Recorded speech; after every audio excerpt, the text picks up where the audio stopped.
माशाल्लाह से boss F1, इसकी आप माशाल्लाह फ्रूटिंग देख सकते हैं, इसका फ्रूट का आप साइज देख सकते हैं, इसके अलावा आप कलर देख सकते हैं और माशाल्लाह इसकी वेजिटेटिव ग्रोथ, जो बॉस के अंदर क्वालिटीज है माशाल्लाह। आप ये बताइएगा आपने बाकी कौन कौन सी चीजें लगाई हैं कंपनी की चीजें? बाकी अगस्ता भी लगाया है हमने और शानदार लगाया है जी, और डॉलर लगाया है। अच्छा ये बताएं आपने उन तीनों वैरायटियों में और इसमें क्या फर्क है?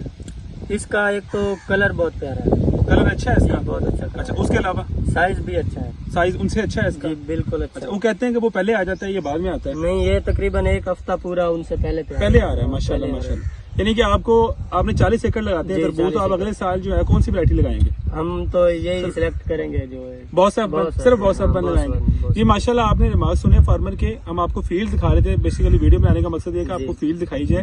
इसकी फ्रूटिंग माशाल्लाह इंतहाई जबरदस्त है। ये कह रहे हैं कि जो है इन्होंने बाकी जो वैरायटी जितने भी कंपेटिटर्स हैं उससे माशाल्लाह ये अर्ली भी है, फ्रूट का कलर भी अच्छा है, साइज भी अच्छा है और वेट भी अच्छा है इसका। बहुत।